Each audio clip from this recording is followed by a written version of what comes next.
Ito naman ho mga projects natin related to public transportation. Yan, halimbawa, pagbibigay ng pagpapaunlad ng ating train systems, mga rails, the EDSA busway, pagpapa-improve ng operations, ng service. Is this a signal of our broader national transport policy na gusto ho natin maging commuter-centric na tayo at hindi na car-centric masyado? Wala na, I think yung tawag mo car-centric.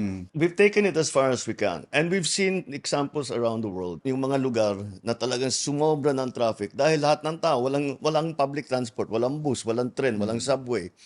Eh, syempre lahat kailangan bumili ng sasakyan. Bibili ng motor, bibili ng auto. Kaya nagkaka-traffic ng husto.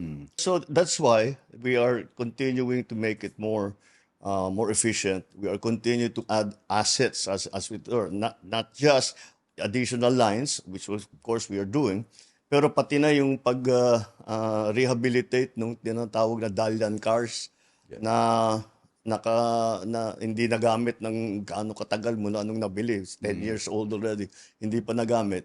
Ngayon pa lamang nagagamit. Inayos-ayos. Pwede naman palang i-modify para magamit dito sa Pilipinas. So that will be added capacity. Pati mga kalsada ginagawa natin. Ngayon lang tayo magkakaroon na tayo ng subway. Ngayon pa lang. This is the first time that we have a subway here in the Philippines.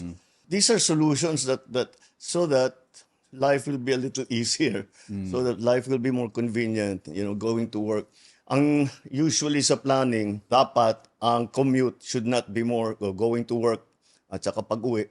Dapat hindi yung one way hindi dapat lumampas sa isang oras. That's the goal. Nung nilaunch yung eGov super app sa San Juan, Yeah. you were encouraging even the seniors, Yes. your fellow seniors, Yes. na Ikaw naman. madali lang. Madali lang ikanin Madali lang talaga. It's easy Yeah. to navigate. Why the push? Kapansin-pansin po yung push ninyo, even yung mga halimbawa, serbisyo ng PhilHealth, naka-link na siya na dapat naka-register ka sa eGov app. Why the push? Because that's the only way to do it. You cannot operate in 2025 na kinakamay-kamay mo ang forms, pupunta ka sa opisina, you take 3 days, 3 araw, kasi akala mo tapos na yung dokumento mo, hindi, may kulang pa ito, pumunta ka doon, tapos lalapit na yung fixer sa'yo. Ay, naku, the whole experience, the whole bad experience. So, that doesn't work anymore.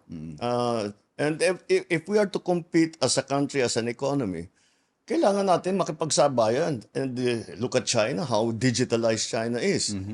We have to be at that level. Look at Singapore. Look at Korea. Yes. Ito yung mga karatig bansa natin. These are the people we do business with. So to be able to do business with them properly, we need to digitalize. But digitalization is not only for business, for education.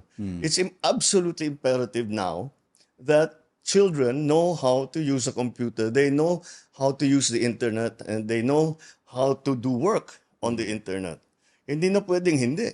It's not an option anymore. And are you satisfied with eGov, the app? Yes. Do you actually use it for actual transactions? Sure. Kasi halimbawa may mga dati may hotline tayo, tawag kayo, pero walang sumasagot. Yun, mga ganun. Ito ho ba? Oo. Ito hong eGov, pwede nyo ho bang itaya yung pangalan ninyo, gamitin nyo, it works? Because unang-una, sinasabi, walang sumasagot doon sa telepono. Wala nang tao talaga. Wala nang tao. You don't talk to a person. You just do lahat ng gagawin mo digitally. I made sure nung sinusulat pa yung code dyan, ang test ko lagi, ang sinasabi ko, kailangan isimple ninyo. Kailangan napakadali. So, tumingin kami, we did a little study. There are 89 million Filipino Facebook users. So sabi ko, dapat yung app natin, yung eGov app natin, kung kaya mo mag-Facebook, kaya mo mag-eGov app. So, hindi na kailangan masyadong turuan. What is now, ang kailangan lang natin gawin ngayon ay ipaalam sa tao na may ganito. Huwag na kayong pupunta sa opisina.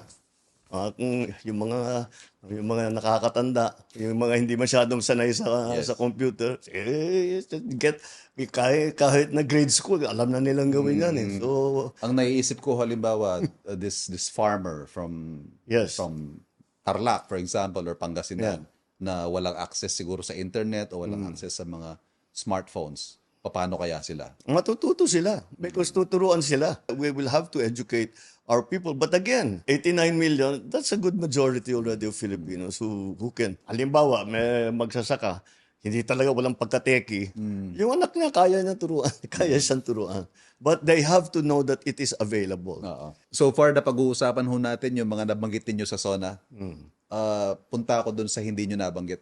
Oo. May mga lawmakers po and advocacy groups who have been urging stricter regulation or even a total ban on online gambling platforms. Yes. Andyan ho yung issue ng addiction, financial ruin among the vulnerable sector. Why was the issue of online gambling not included in your SONA?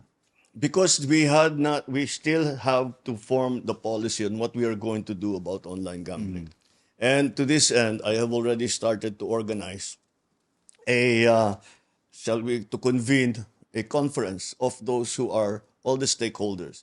We are talking about marami tayong naririnig from the CBCP. So, sama natin sila, mga pare, mga obispo. The parents, of course, are stakeholders here kasi victimized demographic ang mga kabataan. Tapos, we have to talk to the people who will, if kung magre-regulate tayo, who will be doing the regulation.